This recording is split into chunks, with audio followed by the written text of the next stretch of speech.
மாபெரும் அடையாளங்கள் செய்திட கர்த்தரை சேவிப்பாயா. நானும் என் வீட்டாருமோ வென்றால் கர்த்தரை சேவிப்போம். நீயும் சேவிப்பாயா, நீயும் சேவிப்பாயா. We welcome you for this power in the name of our Lord and Savior Jesus Christ. Today, February 2nd, the power of God shall come and touch you in your house. இந்த February 2ஆம் தேதி அன்று ஆண்டவருடைய வல்லமையானது உங்க வீட்டில் வந்து உங்களை வந்து தொட போகிறது. The Lord is going to touch you inside your house. ஆண்டவர் உங்க வீட்டுக்குள்ளே வந்து உங்களை தொட போகிறார். Every weakness in your mind shall disappear. உங்க எண்ணங்களில் இருக்கிற எல்லா பலவீனங்களும் மறைந்து போகும். You are going to stand for the Lord. நீங்கள் கர்த்தருக்காக நிற்க போகிறீர்கள். The Lord saying, I will cover you by my grace. ஆண்டவராகிய தேவன் சொல்லுகிறாரே அவருடைய கிருபையினால் அவர் உங்களை மூட போகிறார். What's grace? கிருபை என்றால் என்ன?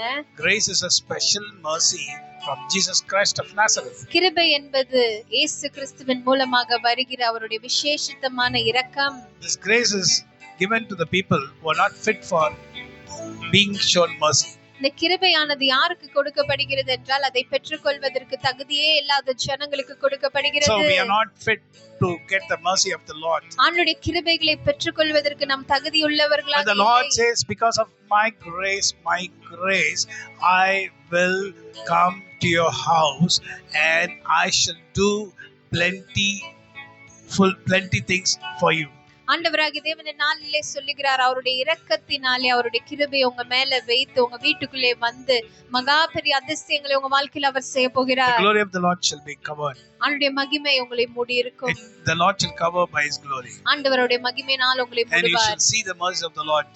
அவருடைய இரக்கங்களை நீர் காண்பீர்கள். A new opening for you. ஒரு புதிய தொடக்கம் உங்களுக்கு உண்டாக போகிறது. A new opening. ஒரு புதிய தொடக்கம். The Lord shall guide you in a new way. ஆண்டவர் ஒரு புதிய வழியிலே உங்களை வழி நடத்துவார். And you shall never see sickness.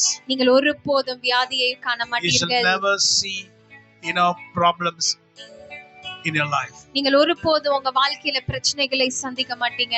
The Satan will be difficult, will be totally out from your house. சாத்தான் முழுமையாக உங்க வீட்டில இருந்து வெளியேற்றப்படுவான். He'll be destroyed. அவன் அழிக்கப்படுவான். Totally he'll be destroyed. அவன் முழுமையாக அழிக்கப்படுவான். And he can never enter again. அவன் மறுபடியும் உள்ளே நுழைய முடியாது. Because the glory of the Lord shall fill your house. ஏனென்றால் அவருடைய மகிமை உங்க வீட்டுக்குள்ளே நிரம்பி இருக்கும். தேவனுக்கே மகிமை உண்டாவதாக. உங்களுக்கு ஒரு நல்ல நாள் இருப்பதாக. ஆமென்.